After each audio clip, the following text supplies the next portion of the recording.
Hey, everybody, it is Tim Gillette. We're back with another episode of the Tim Gillette Show from the Improvised Studios at the Simple Easy Studios in Dallas, Texas. I'm Tim Gillette, your host.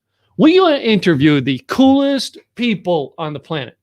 And I say they're cool because, number one, I'm getting to know them. Number two, these people are actually out there doing something. They got a website to show the world what's going on, and they are out there on interviews, all right, doing their own live stream shows, their own podcasts, maybe their own events, all right? Some of these cases, they're speakers. And in the world of the pandemic over the past few years, they've had to figure out how to reinvent themselves, which I'm sure today's guest is going to tell us a little bit about how he's done that over the last couple of years.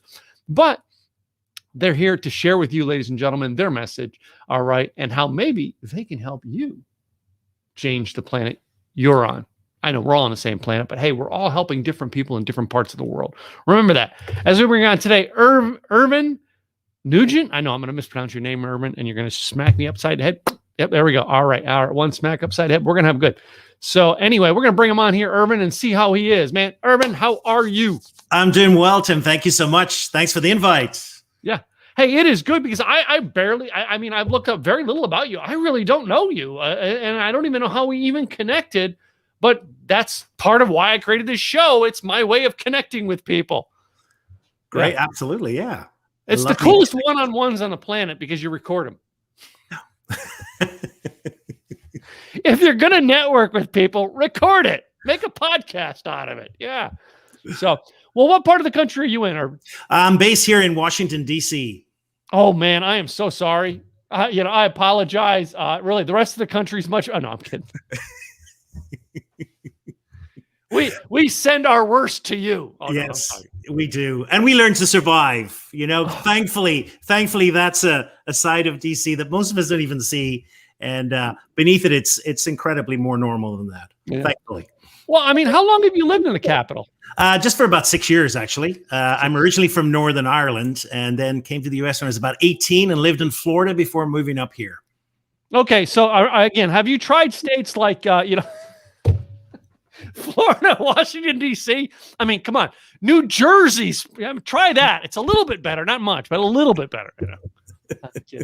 I got a close friend up in New Jersey, and I'm from Pennsylvania originally, but I'm a Texas guy now. I moved when I was 30. I moved to the South, and I was like, you know what? I don't want to live in the North anymore. But anyway, I never moved from another country. I've visited Canada. I've walked across the border to Mexico, but I've never been overseas, never been on a plane that has flown over the ocean yet. So, well, the Gulf of Mexico Ocean, that's about it. Yeah. Yeah.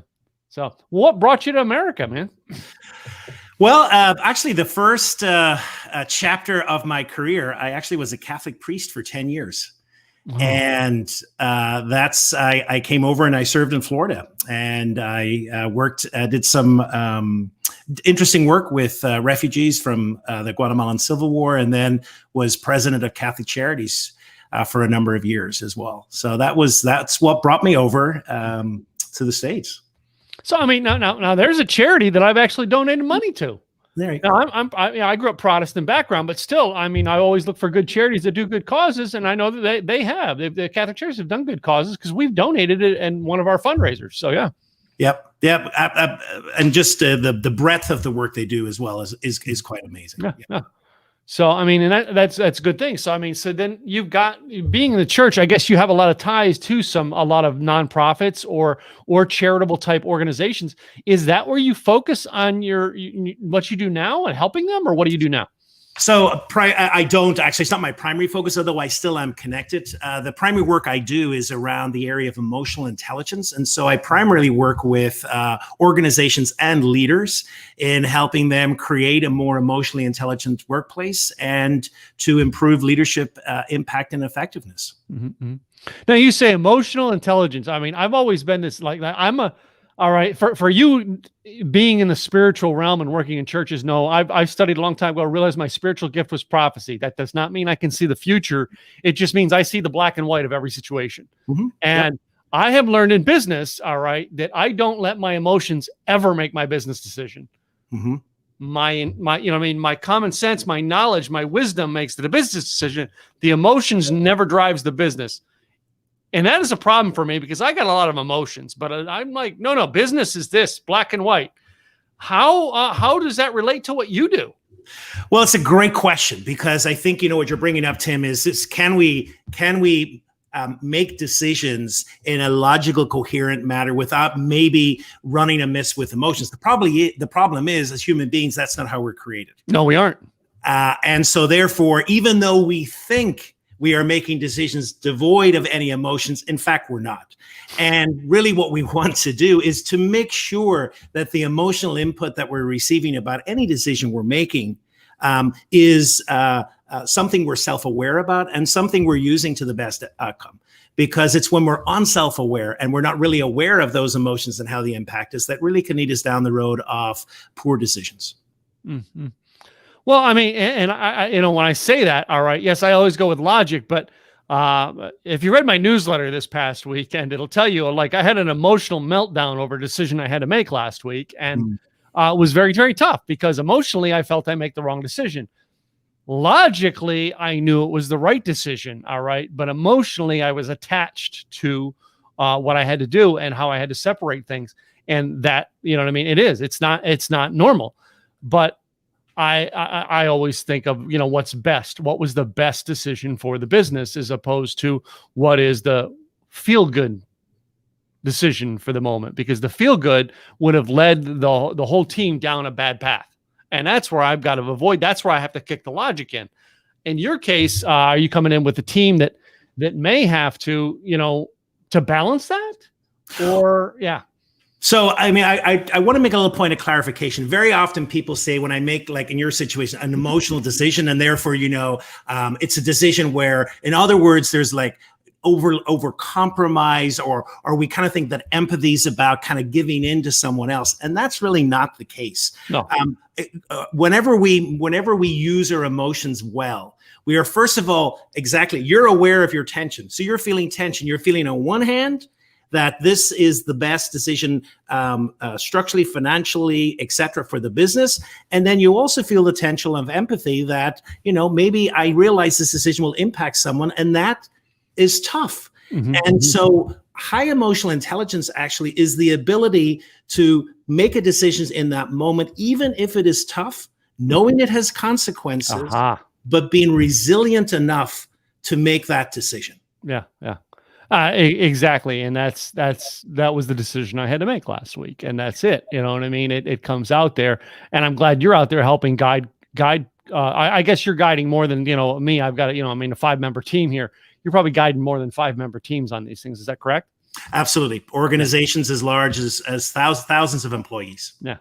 Yeah. Cause in my organization, there's 5. All right. And, most of the decisions are made by 1. Yeah. Yeah. But ironically, it's in those smaller organizations that, a decision can be felt in a bigger way. So they are tough. They're very tough. Well, yeah. And in our organization, all right, most of the time when I'm making a decision, when it feels bad, the truth is the decision I'm making, it may feel bad for me because there's something personally I had attached, but emotionally I know that it's going to have, if I don't make the decision right, it's going to have a long-term effect on the team. And that's really going to hurt my emotions, because I'm going to watch a team member, all right, have to tell his family, I'm sorry, we can't live in this house anymore because, my boss can't afford to give me a job anymore. So it's like, there's emotions attached to it along the way, I'm sure. And I'll bet you probably have different levels that you help people like me on small team and the big team. Is that correct? That's correct. Yeah. Everything from small business to larger corporations. Yeah. So the smaller businessman comes to you. All right. What is the first thing you're going to do with them? Well, one of the first thing is to try and assess where they're at in our awareness of our emotional life varies greatly. And so what I find very often is that businessmen and women are making decisions, and they might think that emotions don't impact them at all, but of course they do. So very often what I try and assess is, what is their emotional vocabulary? How aware of their emotions are they? How aware are they of their triggers? Because what will happen is our emotions will lead us down a road where perhaps there's behaviors, things that we say that we later regret. Are you aware of the triggers that got you there? Because you see, we are creatures of habit, and our brain is a creature of habit. And so very often what triggers us into regrettable things we say or do is patterned throughout our life. And if we're aware enough, we can really document that and then begin to do something about it. So the beginning of any engagement is this solid foundation of awareness. Cool. That makes me, automatically I start thinking down the lines of other things of, when I see assessments and stuff like that, I assume that you've got like assessments people can review and start doing some self-assessment before they're calling you. Is that true? Yes. So we've many different options. There is an assessment called EQI2, which is actually an assessment about emotional intelligence and the different aspect of emotional intelligence. But, for me, part of that is just the ability to have a curious mindset. What I find is that people who are emotionally intelligent are people who are curious about what they say and what they do, and they're able to reflect. And the problem here is so often in business, we live in such a fast pace that at times can seem a luxury, that we don't have time to slow down. And the problem is when we don't slow down, we do things that later we look back and say, that was the wrong thing I said or did. That was the wrong, I didn't feel or react on that emotion. So part of it is really finding time to be reflective. So, well, that's it. That's where I have, in my own personal world, I have a meditation process, if you will. It looks like Tim staring blankly into space while drinking his coffee at Starbucks, but that is meditation to me. Yeah, if I don't start my day that way, all right, my mind it's all cluttered when I get to the office. You know what I mean? Yeah. I assume some sort of meditation or some sort of practices like that are something you encourage your people. Absolutely. So, because part of the problem is that our emotions are contagious. So we literally catch the emotions of other people. And if you're the leader or the boss, they're going to be caught much more quickly. And so that ability, what you're doing in Starbucks, is to slow down and just to think about the day is incredibly important, because then we become more deliberate in how we're showing up. Yeah. And, and if you show up with an unreflective way and you're annoyed, you're anxious, whatever, that's going to feed the whole way down your staff. And so that beginning practice of the day is so critically important, to be very intentional and to realize, and also, you may have something that's difficult coming up. You may have a difficult conversation coming up during the day, and that's playing in your mind. And just to recognize that is powerful as well. This has impacted me, and that's okay because it's difficult, but I better be aware of how that's impacting what I say and do throughout the day.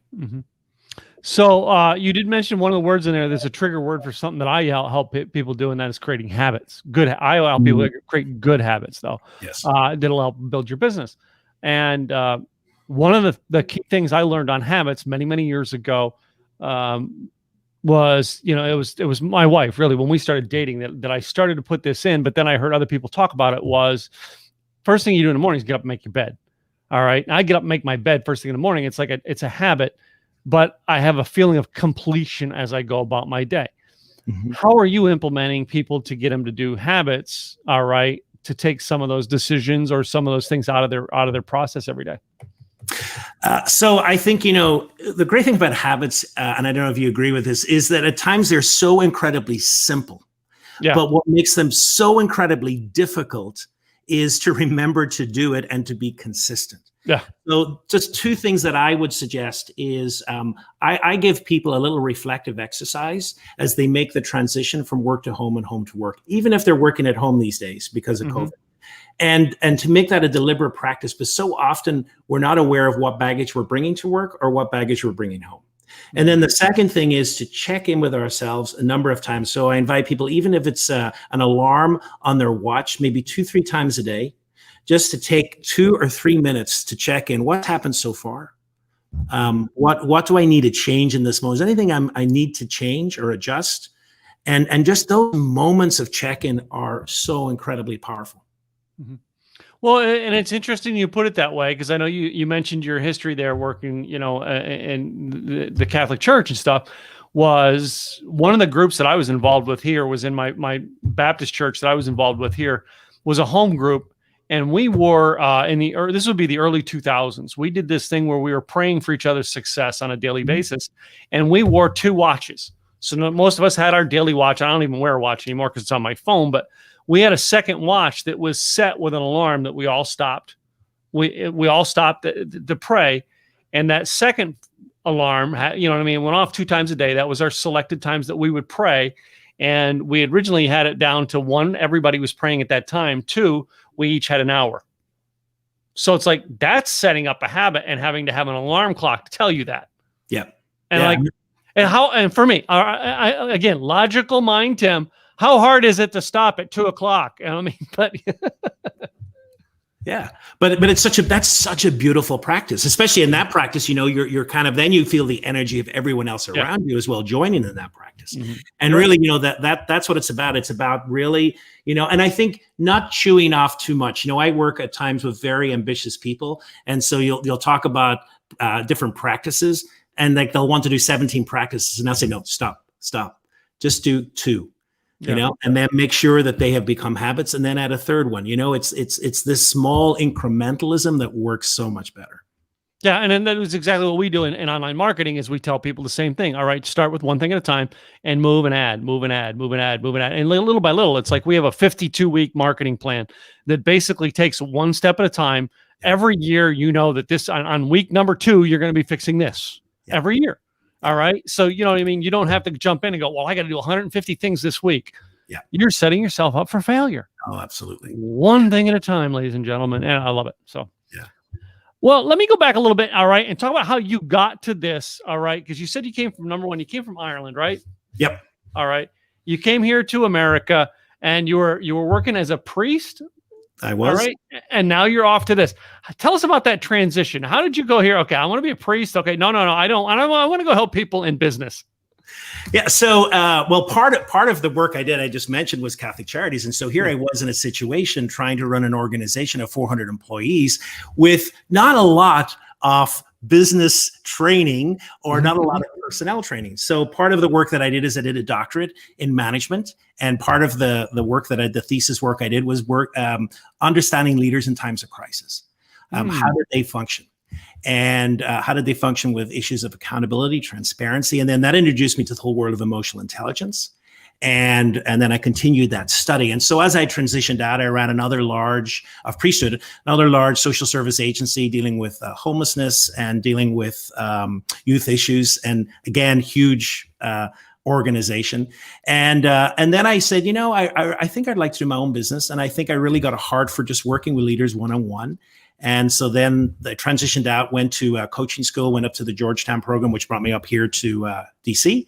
And started my own business. Did everything that you shouldn't do when you start a business, which is leave the area that you know best, go to an area that you didn't know anything about. But it worked for me, and so that's really how I got into my present line of work, working with leaders and organizations.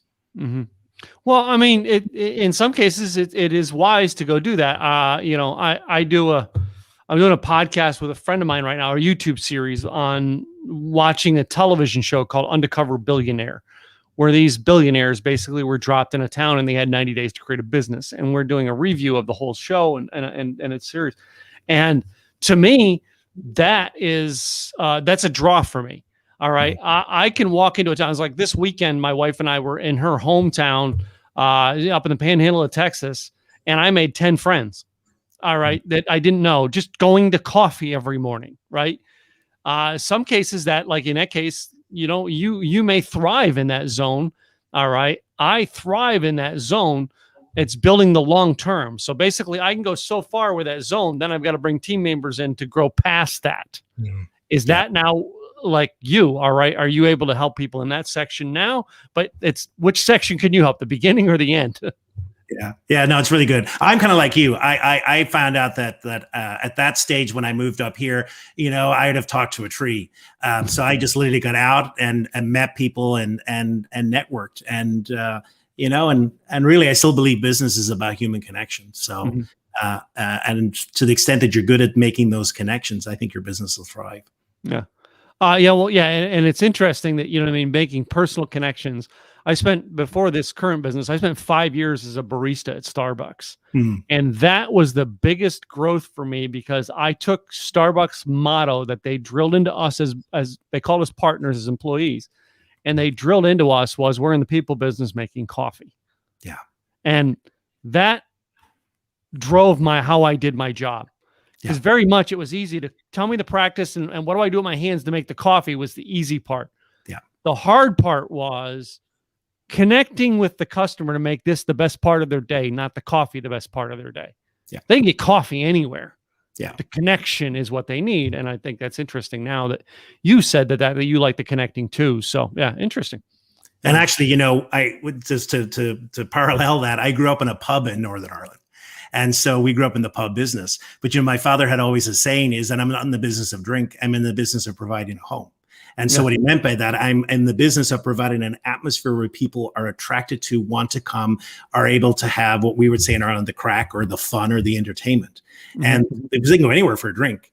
But why would they go? Why would they go to your place? And what makes your place different? And what is it they're experiencing there that they don't experience anywhere else? And you know, I grew up in Philadelphia. I could tell you all the little bars I went into had nothing. It was just another bar. Yeah. All right. But you go into some of these pubs, you know, that it's an ambiance, and you get in, you got a bunch of friends like Cheers and the TV show. It's an ambiance. Yeah. So interesting. So, what influences got you to go down this direction? Did you have like a priest mentor or a business mentor or something that said, "Hey, Irvine, you need to go down this direction. I really think you'd be better here"? So I think two things were hugely impactful for me. One is just growing up. So I am known as a child of the Troubles. I grew up in Northern Ireland the year that the violence there began. So the whole background to my growing up was a society that had broken down and had turned violent. And it impacted my family personally. We were, our pub and home were blown up in a terrorist bombing when I was 6. And we lost literally everything apart from the clothes on our back. And, you know, seeing my father's resilience and his ability to forgive and his ability to bring people around him in that crisis was very impactful. And then my uncle was a priest in Florida, so he was very impactful too. But I think, you know, their ability, and I think to create connection, and then coming out of a society where you just have deep questions. We have to do better than this. And like, how can I be a person that builds bridges and not walls? And I think those two influences, I mean, the thread throughout, no matter what I've done, has been a response to that and helping people make deeper and stronger connections with each other, because ultimately that's what creates a civil society. Wow. And there's some lessons to that today and what's going on here in America. That is so awesome to hear that. So, you know, some of the unique things that I've always liked to ask of the people who come on my podcast was, I mean, when you say that younger person, you know what I mean, your father and your uncle, I got a personal bit of advice from a boss. Gosh, I want to say, you know, I was 21 years old, and this boss was giving me advice on how to run the job, which turned into life advice. And he's basically telling me, hey, when you're here running this business from 4 to 10 p.m., run it like you own it. And it helped me take ownership of life. So it's like a bit of advice that, like, it was job advice, but it turned into life advice. Did someone give you a job advice that turned into life advice? Yeah. Something draws you or drives you till this day. You know, so yes, one of the memories I have is when I first took over a position as CEO, and it was a rough start. I made some rookie mistakes, and I got very emotionally triggered. And one of the things that happens to me when I trigger, I kind of shut down. And I remember about a week after that, I had to go for a wedding to Ireland. Nothing like getting over something by going to a wedding. But my dad was there. We went for a drink, and I told him my tale of woe. And he said to me, you know, he said, they've got you in a right state. They've got you triggered. He said, but remember, he said, you always control your response. Wow. And, you know, and such simple advice, but at that stage, it just struck me like a brick on the head. And those words always reverberate around me. Remember, you are in control of your response. And there are times when I've either felt trapped in life, like, there's nothing I can do, poor me. And those words come back to me. No, actually, you have choice. You always have choice. And sometimes I've made a bad choice, and it's helped me go back and say, you know what, that was bad. Let me reconsider. So those are words that have always stuck with me. Wow. And in your business now, I mean, how many bad choices do you have to make to get one good choice? I'm just curious. Yeah. Well, it's true, you know, and even that's a mindset, you know. You know, it's a mindset about bad choices, a mindset about poor decisions or whatever. They're all data points for helping us, grow and mature. Well, I mean, I told my kids, I always told them, I said, go fail at something. You want to succeed, go fail at something. And Yeah, like, absolutely. what? And I'm like, yeah, nothing will make the quarterback, all right, on a football team learn how to make a touchdown more than throwing the ball to the wrong guy and having to tackle him before he gets a touchdown. Yeah. All right. Yeah. I mean, it's just fail. You'll figure out how to fix it. Yeah. And yet, that is so true. And yet what's so sad about so many businesses and so many people who talk to me is that the hardest words for them to say on the job is, I got it wrong, or I need help. Yeah. And that's, because then you're not creating a culture for success. Yeah. And I'm involved in a lot of masterminds, Irvine, that where being in the mastermind has been my greatest task, greatest goals, and greatest things that bring me. One of them, my mentor has his mastermind this morning at noon my time. Well, noon my time, and it wasn't really morning. And I show up every week. Now, like, I've been in his mastermind, I don't know, 8-9 years. All right. There's people coming in new going, well, and how do I write a blog? And I'm like, go do this, and this. And I just like spew it out because I've been doing it for 9 years. And very rarely am I going into there going, well, how do I fix this?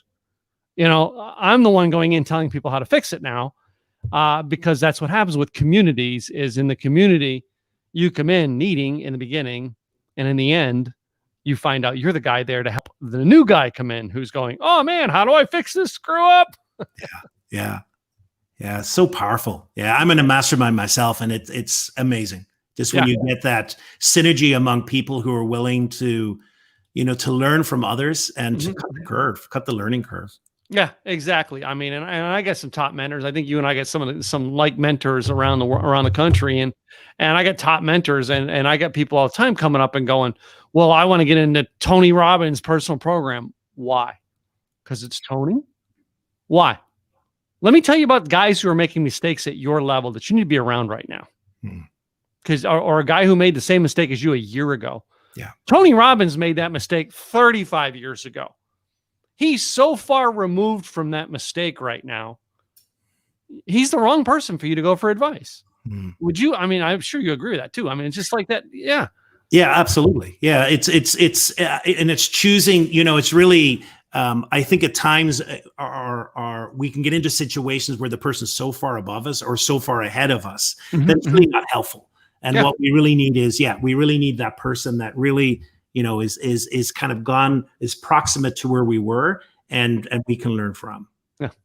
So, I mean, with masterminds, all right, and people you have around you, the fact that you're into emotional intelligence, I assume, or you can correct me if I'm wrong, but I assume that you probably are someone who's very aware of who's around you right now. Yes. Okay. So I think part of the emotional intelligence skill is actually being able to read a room and to read what's around you. So that kind of level of awareness. So are you teaching that skills to your students and your clients? Yes. Yeah. So part of, that's the one of the areas of emotional intelligence is basically to be aware of your empathy. And when you walk into a room, what are you noticing? What's the body language you're noticing? Can you read people's faces? Are you seeing some of the emotions perhaps that are showing in a person's face? All of that becomes incredibly important data so that you can integrate it into how you show up and the response and the questions that you have. Yeah.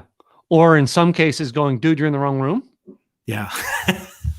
Yeah, no, right. Absolutely. Because or not wrong room, or you're giving the wrong vibe in this room. Shall I say that? I don't know if vibe is the word I want to use, but like if I go into a room, all right, and I'm getting, let's just say I go into a room and it's a couple's room and my wife just can't show up yet. She's going to be 10 minutes late. I'm going to get some weird stares from some of the women in that room, right? It's a couple's event. Yep. And that's not it's not saying you're in the wrong room, but it's like, maybe this room isn't for me to walk in quite yet. Yeah. Type deal. All right. And you working with your clientele to help them to learn to read the room before you walk in. And then now that ruins that whole experience in that room because you walked in as the guy who was not the right room at that right time. Yeah. Or not like a situation that can happen to him with me would be kind of not reading, say, the emotional temperature of the room. So say walking in, say where there's such a disconnect with how you're showing up and what people are feeling around you, that it just sets the wrong tone and it just sours the conversation. So this ability to kind of be cognizant of that is incredibly important. And I almost could put it in a joke format, and I don't know. I don't know you well enough to know if I could pull this joke off, but like, it would almost be like going to an orgy in your priest's outfit. Right. Yes. All right. But that's exaggerating. But that idea is sometimes that's how you feel when you walk in a room, and you got to know, hey man, maybe this room isn't right for me right now. Yeah. Yeah. You know? Oh, absolutely. Yeah. Yeah. I don't know. You'll probably be telling that one as a joke later. But this is what Tim gave me for an idea to tell you guys how to fix this.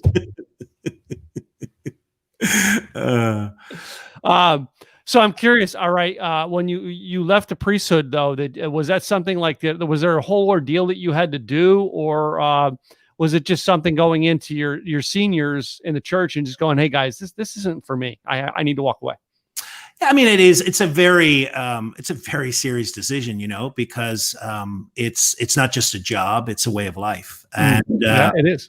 And so part of that was it took a lot of agonizing thought and prayer and reflection, and then ultimately, then it is a decision between you and the bishop. Where you're going to say, here's where I'm at in my life, and this is where the decision I'm about to make. And part of that is that dialogue around what's best, and it's a process, and I think it should be a process. Yeah. Because it is a big decision. Yeah. But when you were looking to get into it, all right, did you do any did you go through any checklist to go, is this the right path for me? Yes, I did. Oh yeah. Because and they make you do that. Thankfully they do. You go through a whole reflection process about what's your motivation. What exactly are you looking for? Are you the right person? Have you the right temperament? Because again, it's not an easy position to hold, because you have to deal with so many different people. And so I went through that whole process as well. So I mean, those are two processes you're not going to see Tim go through. I'm just saying, I'm not going into the priesthood ever. So I'd make a really bad minister, Baptist, Presbyterian, Catholic, either or. Not my cup of tea. But anyway, but at least that. See, that's half the battle of knowing it. Yeah. Well, I don't have. It's funny because I have several close friends, shall we say? You know what I mean? Within a minimal, not my inner circle, but close friends within an outer circle who are Baptist ministers. I have a Presbyterian minister, close friends of mine. I don't have a Catholic priest that I could say that's in my and within one of my circles of friends. That you would be the first who would have been. You know what I mean? Yeah. So I've never had the chance to ask those questions and figure that out with them. But Baptist minister, one of my closest, dearest friends in Nashua, New Hampshire for years. I went to his church when I was living up there, and close friends, and we related on things other than church. All right. It was, we had other things that tied us together as friends, which helped me to have that conversation with him. Is this where God's leading me? And he was able to give me the guidance like your bishop was to you. All right. To make me go, okay, that's not for Tim. I need to walk away from that. Yeah. So, well, now, I mean, what family do you have here in the States, or what connections do you have to your family still, as now that you're actually in another world for the past couple of years? Yeah, so I have four sisters. Both my parents are deceased, but I have four sisters, one of which lives in Florida. And I have three sisters who still live in Ireland. So we're a very, very tight-knit family. Considering our past and what we went through, it kind of brought us together as a tight-knit unit. So they come over here, I go over there, and I'm blessed to have lots of nieces and nephews, etc. So the bonds are still very strong. I had a girl from Northern Ireland a couple weeks ago. Saoirse. Do you know Saoirse? No. Saoirse. McLoone? Something like that. I think it is. No.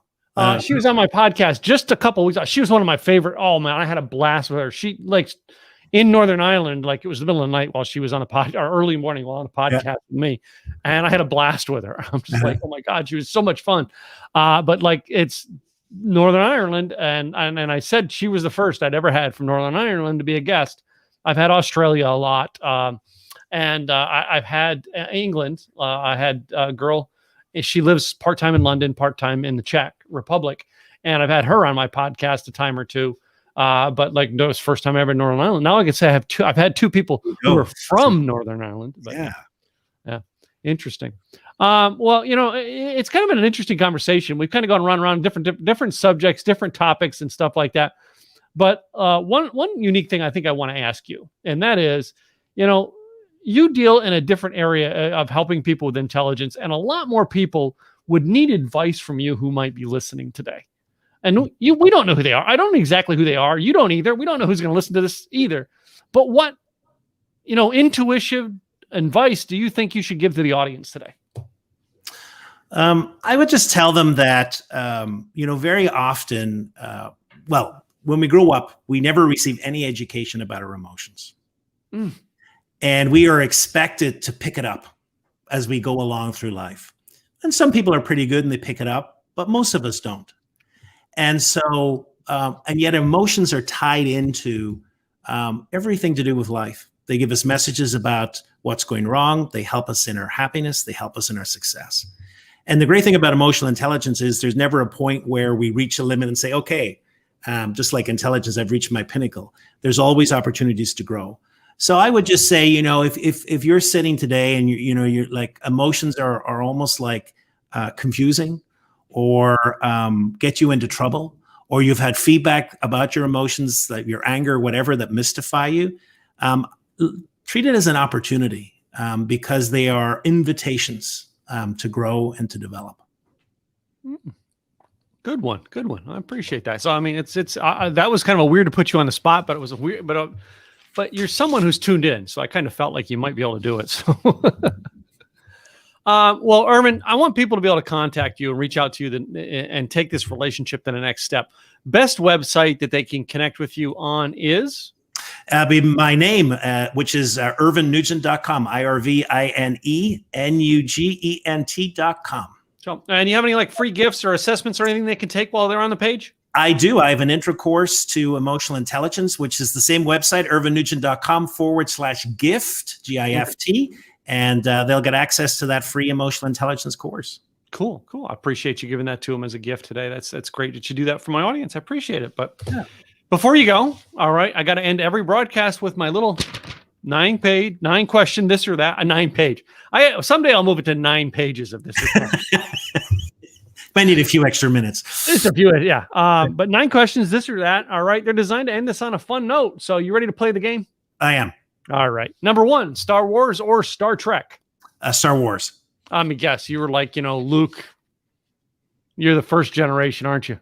I am. Totally. I can just tell. All right. You're like me. Totally. Yeah. Hardcore. Yeah. So, well, nowadays, all right, a lot of us have been riding around in our cars or stuck at home. Are you a guy now at home listening to podcasts or listening to music? Music. What kind of music are you into? I'm just curious. Oh man, I'm all over the place. So I have a passion for classical music, which I've had since childhood, which I love. And I am proud to say that I'm an ABBA fan. And the greatest news of the pandemic was that they are coming back after 40 years. And I've been incessantly listening to 2 of the first releases from the album, which just brought tears to my eyes because they were such a part of growing up. Yeah. Now the musical that was made about their stuff, Mamma Mia. Yes. I have seen it in 3 theaters. Yeah. 3, not 1 theater, 3 theaters. I've seen it 3 different theaters. I've seen it. I love it every time I go see it. Yeah. So, speaking of theater, if a new movie comes out, like the upcoming Top Gun, I don't know when it's coming out, but it's coming out apparently someday. Would you rather see that movie in the theater, or are you going to wait till watch it on home video? Theater. Yeah. Yeah. Any action. That's the one time I will. In fact, the one I'm waiting on is a James Bond movie. Oh yeah. Yeah. Always has to be a theater experience. Yeah. I've been waiting on this, and I'm not a Tom Cruise fan, but when they said Top Gun 2 was coming out, I'm like, I'm all in. And then a pandemic hit, and they delayed it, and they delayed it, and they delayed it, and they delayed it. I'm like, please put this out before I die. All right. Anyway, yeah. So that's my thing on movies. It's like, that's the one I want to see. All right. I've seen all the Star Wars when they come out on stuff like that, but that Top Gun one, I can't wait to see. Everything else is like, as it comes along, I was like, and we used to play a game at the theaters, we would watch the previews. And as the previews would come out, we would go, theater, home video, HBO, regular TV. I mean, we ranked them. All right. Top Gun is theater. Gotta see it in a theater. Absolutely. Yeah. Let me move on. Next one here. We're going to move on to some food products. Hamburger or taco? Hamburger. All right. I'm curious. I mean, a guy from Ireland's got to be into some good meat. I'm just saying. Totally. I am a caveman. Totally. I figured. Yeah. Yes. Total caveman. Yeah. So the next one here, all right, goes to back to your Irish pub days. Gotcha. Are we drinking beer, wine, or should I have added whiskey and bourbon to that? I don't know. I would be beer and whiskey, but beer. Yeah. I almost thought about doing a second one and doing like whiskey versus like tequila or something because I heard the Northern Ireland thing and I'm like, maybe, but nah. No. So, and it's like, it's funny. We were at a restaurant over the weekend that we did beer and like the guy's telling us all these beers and I'm like, do you have like the what do they call them? Where they do the samplings of beer. Yeah. The flight. The flight. Yeah. Now, like we go to a winery, I do a wine tasting. I don't want a glass of wine. I want to taste. I want to taste a bunch of little wines. And the wine tasting is like these little bits of wine, right? Yep. The beer flight is 4 glasses that are like this of beer. Yeah. I want to taste, not 4 separate drinks. Anyway, that's just where I am on that. But let me move on to the next food product. All right. Being the fact that you've come to America, and pizza is a sensitive subject, all right? I know you're not Italian, you're Northern Ireland, but does pineapple belong on pizza? Yes or no? Oh God, that could cause wars. I know. That. And I have to, so I'm going to be honest here, and I have to declare that I actually enjoy it on a pizza, but I realize that I am committing mortal sin for many, many people. And that's okay. So if I don't want to, Catholic, you can go to confession. Totally. So I mean, if I don't want to offend the host, I'll leave it off. But I actually kind of enjoy, especially if it's if it's paired with like a salty meat. Ham's not that salty at times, but that salty and sweet, I like. Yeah, it's a great. I never found it until I came to Texas. I never heard that. Never got that until I came to Texas. I'm like, oh my God, I love it. Anyway, yeah. Yeah, and of course they call it Hawaiian pizza, and it's not a Hawaiian, but that's okay. Yeah, no, it's not Hawaiian. No, it's not. It's usually it's like usually Canadian bacon is the most famous thing paired with. Yeah. Next one here is if you're going on a getaway. All right, are you going to go to the beach or the mountains? Oh, beach. Beach. I mean, come on. From where you live, you can be to Ocean City, Maryland, or Virginia Beach. With all that, within a few hours. Yeah. So I have relatives living in Virginia Beach. So it's like those are my places.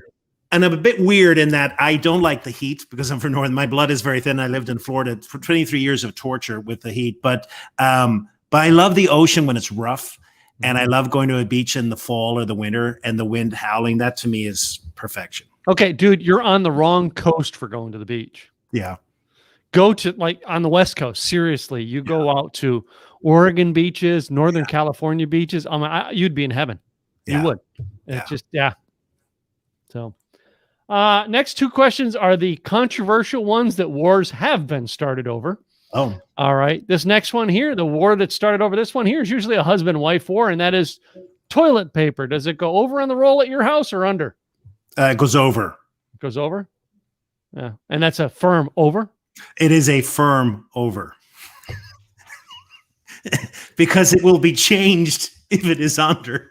So it is an over. If we're feeling fancy, it'll be a little triangle as well. Oh yeah, I have that when I go to hotels. But like I've had people on the show who are all like, calm and love and rainbows and all that stuff. And you ask that question and like fangs come out over. And I'm like, whoa. Yeah. Almost. Go ahead. I'd say almost as passionate as about how a dishwasher is to be packed. Yeah. Oh, okay. My last one here, I don't know. I've never gotten to ask a Catholic priest this. I guess is the closest I'm ever going to get. And that is boxers or briefs? Boxers. Boxers? That's more of a Northern Ireland thing than it is like an American thing, because we're now into boxer briefs here in America. Yeah, that's right. Yeah, no, boxers are growing up, I can safely say that underwear fashion was not part of the daily routine. So I wouldn't think like where you were from, it was just really, you cared about it that much. But no, there was that choice was very limited. Yeah. So, I was like a tidy whitey boy growing up because grandma bought them for me every year for Christmas, and I didn't have to buy them into my 20s before I had to buy my own underwear. Yeah.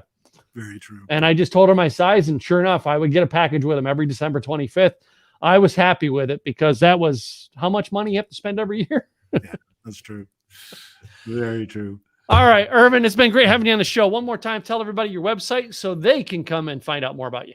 It's IrvineNugent.com, IrvineNugent.com. Cool. Well, I thank you for being on the show today. I really appreciate you taking time out of your schedule, spending time with my audience. All right. I give you my sincerest thank you for that. It's a joy that you got to do that for me. Tim, I appreciate the invitation. Thank you so much. I had a blast. Cool.